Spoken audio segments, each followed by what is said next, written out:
Ahora daremos paso al panel de discusión con el fin de reunir las propuestas del sector público y privado para el fomento de la economía digital desde un enfoque de política pública para su aplicación en el Ecuador. Para lo cual le pedimos al señor Ottati y a los exponentes anteriores, el doctor Julio Durán Carrión, el ingeniero Alberto Naranjo e ingeniero Cristian Romero, además al economista José Matías. Para el desarrollo de esta actividad, el compañero Carlos Muñoz actuará como moderador y seguido de esto tendremos un receso de 1h30 para retornar con el evento. Buenas. Damos inicio al panel de discusión denominado Propuestas del sector público y privado para el fomento de la economía digital. Un enfoque de política pública para su aplicación en el Ecuador. Durante el panel, cada uno de los expositores tendrá un tiempo aproximado de 5 minutos para responder 2 preguntas planteadas en el marco de una generalidad realizada durante el evento. También, posterior a la realización de esas 2 preguntas que se van a plantear, si alguna persona tuviera alguna inquietud respecto a alguna de los argumentos planteados por cada uno de los expositores, se los puedan realizar. Además, que ya se han realizado bastantes preguntas durante toda la intervención. Dicho esto, damos inicio a la primera pregunta. La primera pregunta es: a su criterio, considerando la realidad del Ecuador, ¿cuáles son los desafíos y las barreras que ustedes consideran para la digitalización de la economía del Ecuador? Damos paso al primer expositor.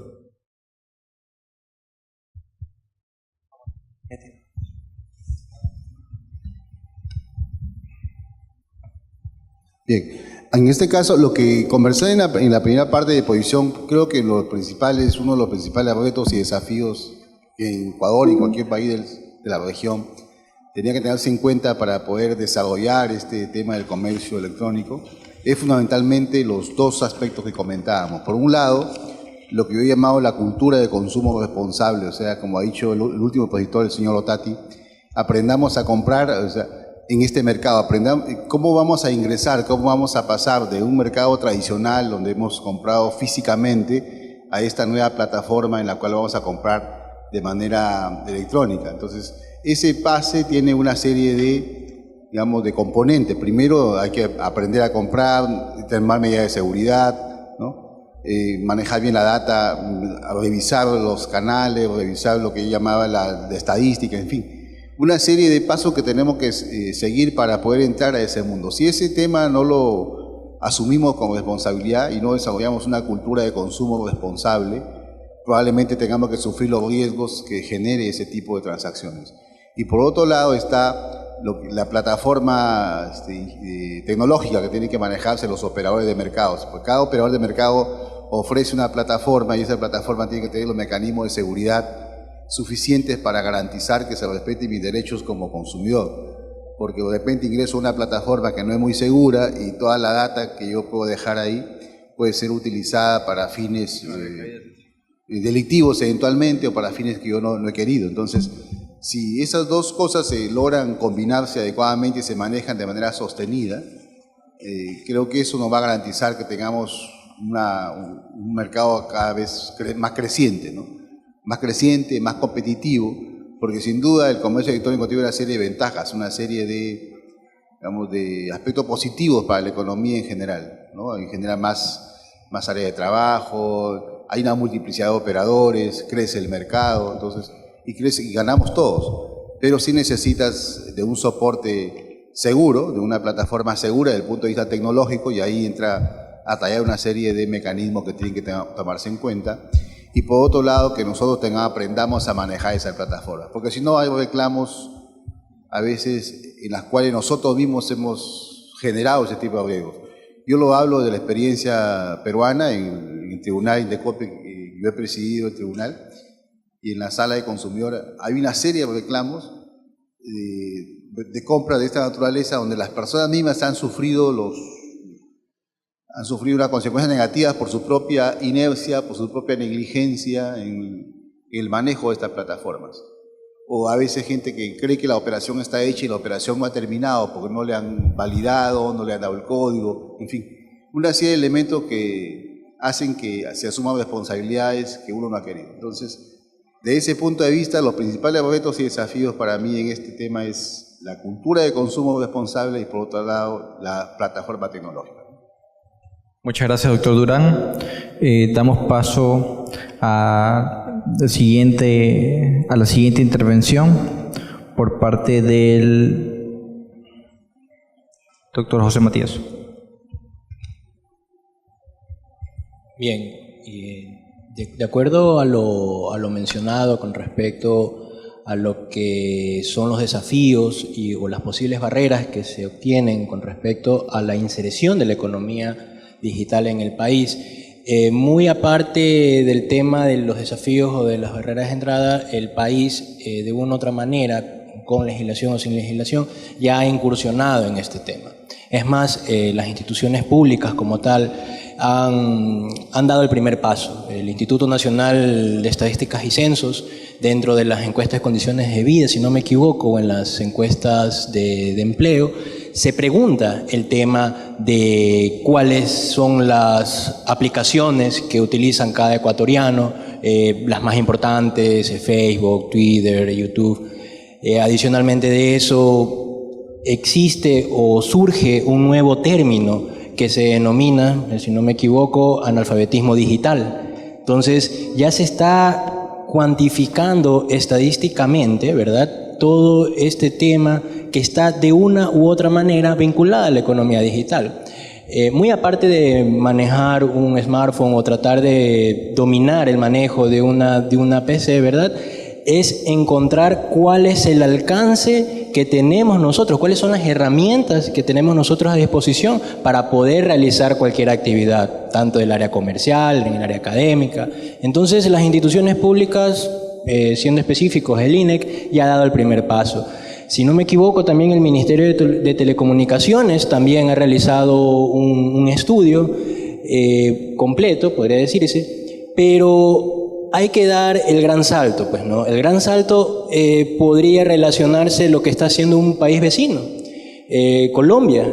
Si no me recuerdo, en Colombia existe el Viceministerio de Economía Digital, que dentro de sus políticas está fomentar la creación de startups o pequeños emprendimientos en el área tecnológica. Entonces, adicionalmente a eso, se encarga de coordinar y monitorear que todas las instituciones públicas se adhieran al concepto de lo que es Big Data, y de una u otra manera el alcance que tienen es el tema del blockchain, pues, ¿no? Una tecnología muy poderosa que vale la pena estudiarla o analizarla, porque de una u otra manera a cada uno de nosotros, ¿verdad?, nos va a alcanzar la tecnología, y debemos estar de una u otra manera preparados para tales desafíos, ¿sí? Muchas gracias por la intervención del doctor José Matías. Damos paso al doctor Leonardo Tati, director de la Cámara de Comercio Electrónico del Ecuador. A ver, yo lo voy a ver desde dos vértices o desde dos verticales diferentes para tratar de separar las cosas, porque creo que es importante desde mi punto de vista, ¿no? La número uno es la oferta. La oferta es los comercios, los generadores de economía, llámense privados, públicos, no importa. El que va a generar el servicio lo vamos a denominar la oferta. Y para impulsar la oferta, definitivamente yo sí considero que deberían de haber condiciones bastante especiales para que ellos tengan la capacidad de acelerar su negocio digital y por ende poder ofrecer también un mejor servicio. Y les voy a decir específicamente en qué punto para un emprendedor resulta un problema hacer un emprendimiento de e-commerce. Y la respuesta es muy sencilla, que es, si él quiere ir a pedir plata a un banco, lo que tiene que hacer es embargar su casa, ¿ok? O hipotecar su casa o su carro. Y si es que no tiene ni casa ni carro, entonces no va a tener plata nunca en el banco, porque los bancos no tienen los mecanismos hoy en día. Recién están saliendo, debo de ser justo, pero mecanismos que sean más fáciles de poner capital semilla en un emprendimiento. Porque si no es imposible. El banco, técnicamente hablando, recién se empieza a liberar poder hacer un préstamo sin necesidad de tener garantías físicas en un tema de emprendimientos digitales y demás. Entonces, por ese lado sí deberían de haber condiciones bastante particulares para la oferta en ese sentido. Definitivamente la oferta necesita de educación, necesita de personal capacitado. Esa es una responsabilidad que también en un momento determinado el Estado puede intervenir, mejorando o creando o aceptando o adaptándose a pensums que eduquen, ¿sí?, a una sociedad en un momento determinado que tenga interés sobre temas digitales, porque va a ser más fácil también para el empresario contratar. Si no, hay que traer gente de fuera y cuesta una fortuna. ¿Ok? Y el otro tema también es que la oferta se apegue a mejores prácticas. Pero para que se apegue a mejores prácticas, debe existir un marco que pueda regular dichas mejores prácticas. Entonces deberían de haber ciertos temas de regulación que a la oferta la van a medir para que cumpla con todas las condiciones de seguridad que el mercado necesita. Y posteriormente, definitivamente, y siempre voy a cerrar cada uno de los puntos con una ley que ampare todo lo que estamos conversando. Y sobre el lado de la demanda, lo primero, le robo las palabras, doctor, fomentar que el uso del canal de comercio electrónico, de medios digitales o como queramos llamarlo, que el ecosistema digital es un tema seguro, es práctico, es cómodo, se pueden obtener muy buenos beneficios, no necesariamente implica un riesgo, que yo tenga la capacidad en un momento determinado de estar interesado en estar bancarizado exclusivamente para poder acceder a ese canal. Y eso se puede conseguir a través de campañas educativas y de difusión y demás. La otra parte, definitivamente, la demanda también necesita de una parte educativa. La demanda también necesita entender por qué es seguro comprar online. Si no se lo dicen, si no se lo explican, eventualmente no es solamente porque lo dice una persona u otra. Necesito entender por qué es seguro. La otra parte es impulsar un poco a bancarizar un poco más, ¿no? Del 35% o 45%, ninguna de las dos cifras son muy interesantes, ¿no? Yo creo que podría mejorar muchísimo, hay más de la mitad para mejorar, entonces esa podría también ser parte de una responsabilidad. El otro tema es que tengamos un ancho de banda que sea más asequible, deberíamos de tener un servicio mucho más fácil. El día que llegue 5G al Ecuador, definitivamente la experiencia mobile va a ser otra. La velocidad 5G es una cosa extraordinaria, existen ya en ciertos países y lleva a que la compra ya no se convierta en una desktop, sino en un dispositivo móvil. Entonces, y nuevamente, también una ley que obviamente ampare al consumidor. Tiene que existir una ley que ampare al consumidor. O sea, hoy en día yo tengo una disputa con un comercio que le compré una refrigeradora y no me la entregó y quisiera saber a qué instancias tengo que recurrir. Y tengo que recurrir a instancias que no entienden todavía el mercado digital. No hay firma, ¿no? Yo no firmo al recibir el producto, yo no firmo al comprar. Entonces eso es una venta no presencial y se tiene que entender y se tiene que regular y normar. Ese un poco es mi punto de vista. Agradecemos la intervención del doctor Leonardo Ottati. Damos paso a la intervención del ingeniero Alberto Naranjo, servidor público del área de desarrollo de servicios electrónicos de la Dirección Nacional del Registro Civil. Ya, listo. En el Ecuador se debe implementar la cultura digital porque actualmente, si bien es cierto, estamos avanzando en la economía digital, la misma hay que fortalecerla, hay que educarla con respecto a que debemos nosotros acostumbrarnos a manejar claves y esas claves deben ser personales e intransferibles.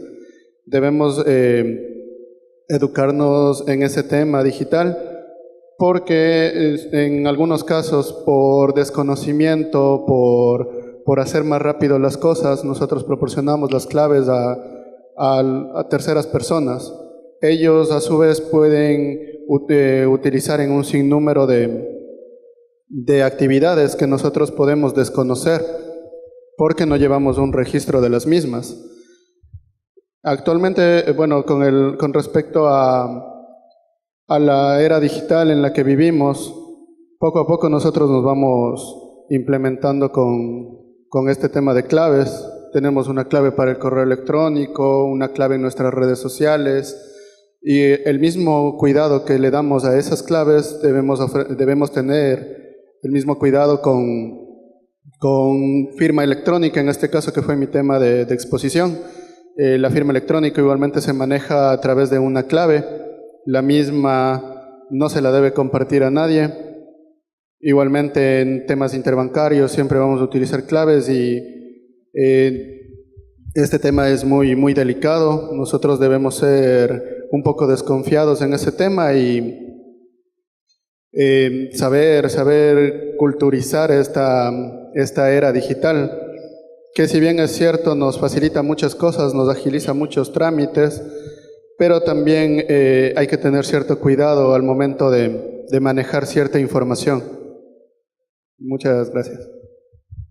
Gracias por la participación del ingeniero Alberto Naranjo. Damos paso al ingeniero Cristian Romero, el cual es el servidor público de la misma área e institución mencionadas.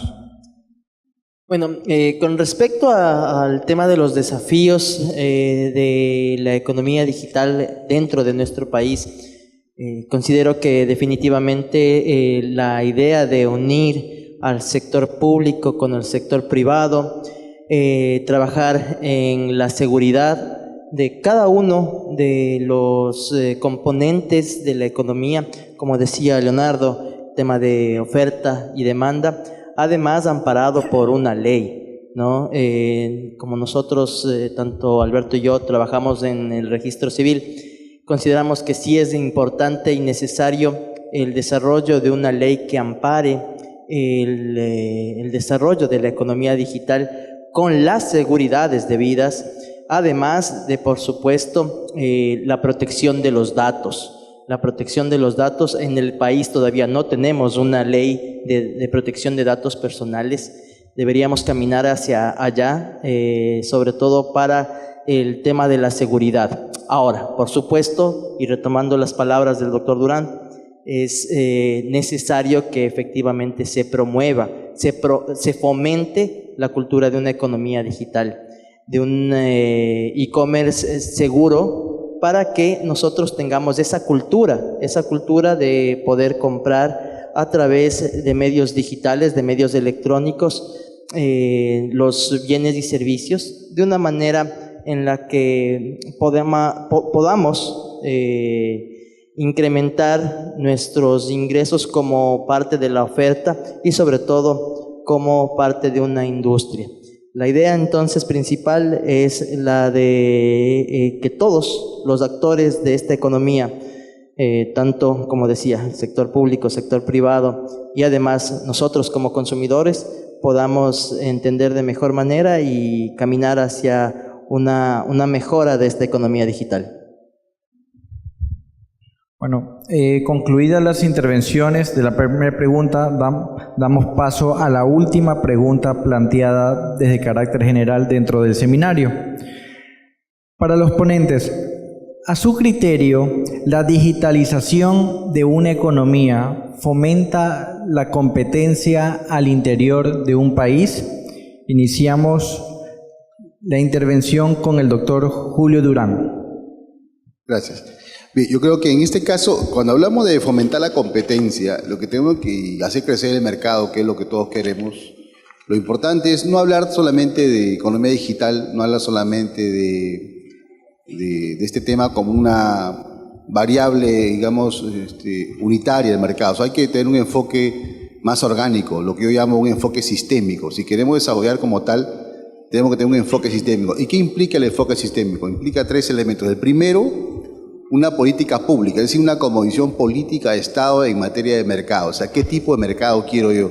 Quiero un mercado tradicional, quiero un mercado creciente, competitivo, de avance, moderno, inclusivo, que llegue a todos los rincones del país. Entonces, esa política pública, esa cosmovisión política del Estado, que es una línea de pensamiento político en materia de mercado, tiene que estar obviamente contenido en una plataforma de tipo normativo, vale decir, una ley. He escuchado a los expositores anteriores que hablaban que es necesaria una ley del consumidor, no es necesaria una ley de... Entonces, tiene que estar contenida en una ley, una normativa, ¿no? Entonces, política pública por un lado, normatividad por otro lado, y tercero, la institucionalidad. O sea, ¿quién es la institución que va a hacer que se cumpla lo que dice esa norma? Si esos tres elementos del enfoque sistémico están armonizados, están concatenados, marchan, digamos, acompasadamente, tengan la plena seguridad que el mercado va a crecer. Política pública, normatividad e institucionalidad. No sé quién sea la institución, de repente la superintendencia, la defensoría, alguna institución que se encargue de mirar cómo funciona el mercado, de corregir aquello que haya que corregir, de sancionar aquello que haya que sancionar, promover aquello que haya que promover. Entonces, en ese enfoque sistémico, que es una metodología de análisis, siempre va a haber resultados positivos, porque si las tres cosas están alineadas, el único resultado que se espera siempre va a ser positivo.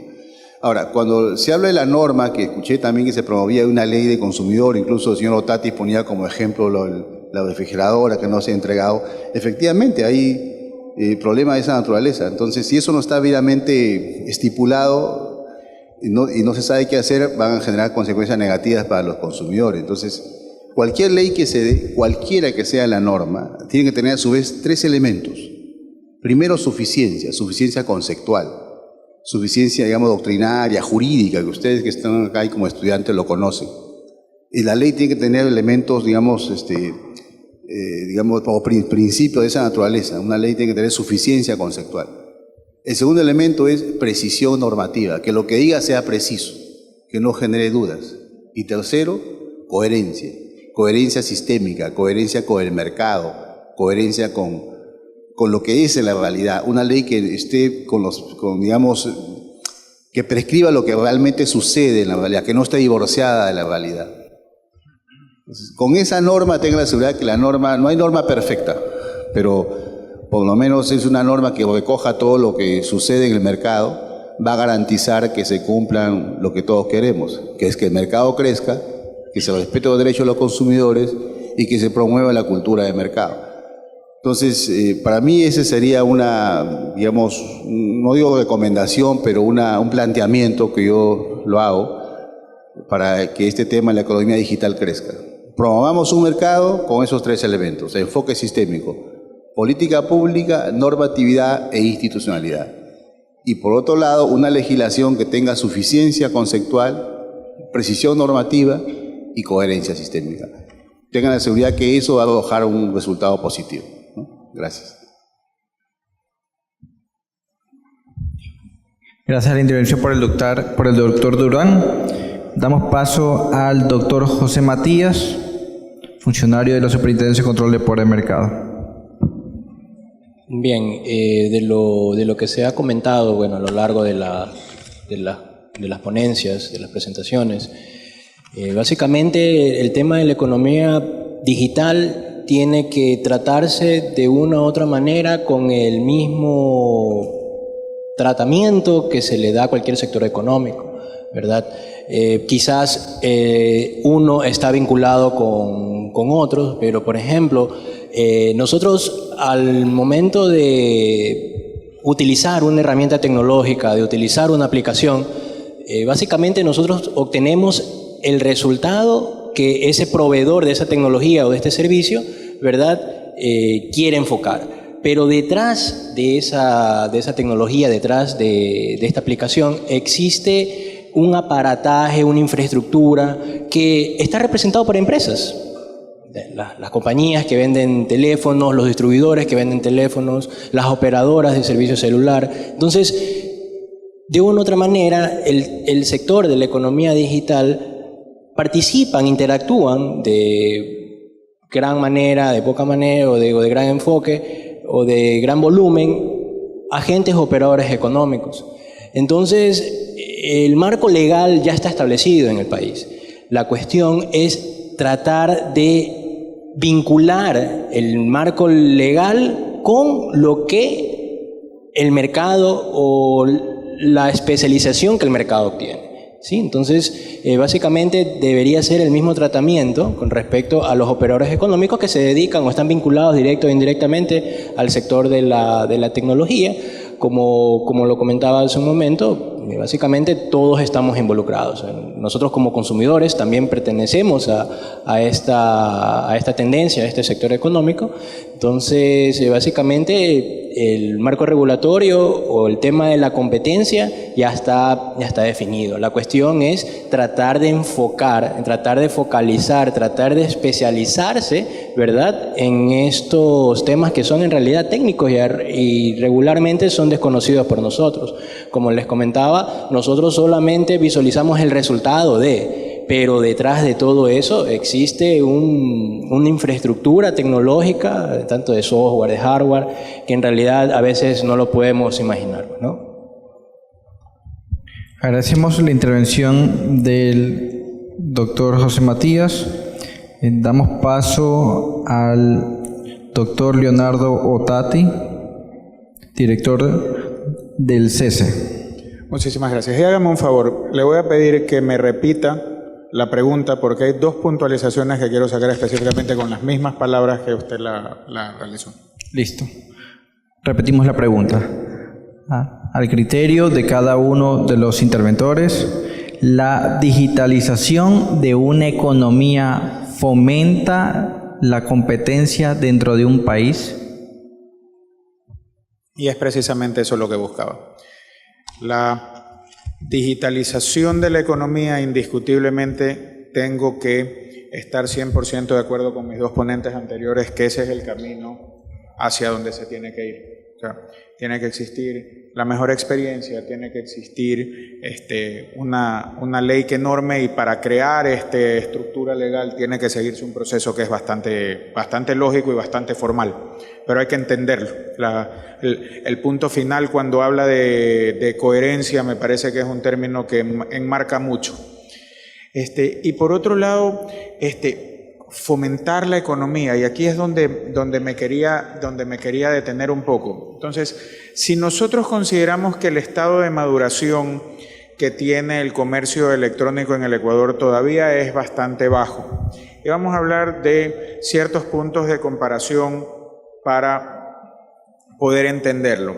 Y el más importante es cuántas compañías en el Ecuador el comercio electrónico de retail, ¿no?, representa más del 10% de su facturación. Y la respuesta es ninguna. ¿Y cuántas representan el 5% de su facturación? Y la respuesta es ninguna. Y puedo seguir bajando escalones, más o menos la que mejor lo está haciendo bordea el 1, en meses con suerte y cuestiones por el estilo. Pero va creciendo. Ya no necesariamente son su última tienda. Entonces, si la pregunta es fomenta la economía cuando hay tanto por crecer y hay tantos espacios que se tienen que atender del lado digital y del lado no digital, porque la economía digital interactúa con la economía física. No hay desprendimiento, son lo mismo, es un canal diferente. Entonces, hay un fortalecimiento de un canal definitivamente que requiere mano de obra, inversión, tecnología, ancho de banda, medios de pago, todo lo que ustedes podrían imaginarse que también lo requiere acá, ahora también lo va a requerir en el mundo digital. Y en el mundo físico, eventualmente va a multiplicar la necesidad. Entonces, yo voy a necesitar más gente en mi bodega, voy a necesitar construir más bodega, voy a necesitar más productos, voy a necesitar más líneas de crédito, voy a necesitar un sinnúmero de cosas. Entonces, es obvio que se va a fomentar, es imposible que no se fomente, es imposible que no cree nuevas fuentes de empleo, es imposible que no le genere más ingresos incluso al Estado. Entonces, yo creo que la respuesta definitivamente sí, indiscutiblemente, digitalizar una economía, entre otras cosas, es una novedad y entre otras cosas es una manera indiscutible de fomentar la economía global de un país. Agradecemos la intervención del doctor Ottati. Damos paso al ingeniero Alberto Naranjo, servidor público del Registro Civil. Ya. Bueno, con respecto a la pregunta En mi opinión, sí, la economía digital sí se puede fomentar para el desarrollo de un país porque se están aperturando nuevos canales de distribución, nuevos canales de operación, como mencionaron los compañeros anteriormente, se está implementando e incrementando mano de obra. Se trata de unos nuevos canales de distribución. Nosotros podemos utilizarlos de una u otra manera también para incrementar la productividad, para tener más opciones de adquisición por parte de los consumidores. Debemos incentivar nosotros a la economía digital de parte del gobierno y de parte de la empresa privada para fomentar el desarrollo del país, incrementando la producción, incrementando oferta y demanda de productos para poder implementarlos, desarrollarnos en todos los medios digitales, utilizarnos de la mejor manera, tratar de optimizar esos recursos y con ello seguir incrementando la producción, el desarrollo día a día del país. Un poco estamos nosotros avanzando de poco en esta era digital, pero lo estamos haciendo con paso firme, se están incrementando poco a poco, de manera lenta, pero estamos avanzando, día a día estamos avanzando en esta era digital para apoyar a la economía y de mi parte es una pregunta acertada el decir que la economía digital está fomentando el desarrollo del país. Gracias. Agradecemos la intervención del ingeniero Alberto Naranjo. Damos paso finalmente a la intervención del doctor Cristian Romero, servidor público de la misma institución. La pregunta era, ¿la digitalización de una economía fomenta la competencia de un país, dentro de un país? Por supuesto que sí, claro que sí. Y la idea es que la competencia no es mala, la competencia es buena. La competencia es buena porque hace que los productos y los servicios mejoren. Y la digitalización efectivamente ayuda a que se desarrolle una mejor competencia. Entonces, viéndole desde la perspectiva de consumidor, por supuesto, uno va a obtener entonces mejores opciones, precios más baratos, una mayor competitividad entre los operadores es súper importante para el consumidor. Ahora, por supuesto, como empresarios, como operadores, lo que debemos estar es más bien pendientes de que efectivamente nosotros podamos digitalizarnos, ¿no? Como lo estamos mencionando acá. Así que sí, efectivamente la digitalización de la economía, por supuesto, fomenta la competencia y debemos estar preparados para ello. Muchas gracias por la intervención del ingeniero Cristian Romero. Agradecemos a los panelistas por su intervención y su participación en las dos preguntas recogidas desde una perspectiva general. Con estas intervenciones terminamos lo que corresponde a la sección del panel de discusión denominado Propuestas del sector público y privado para el fomento de la economía digital, un enfoque de la política pública para su aplicación en el Ecuador.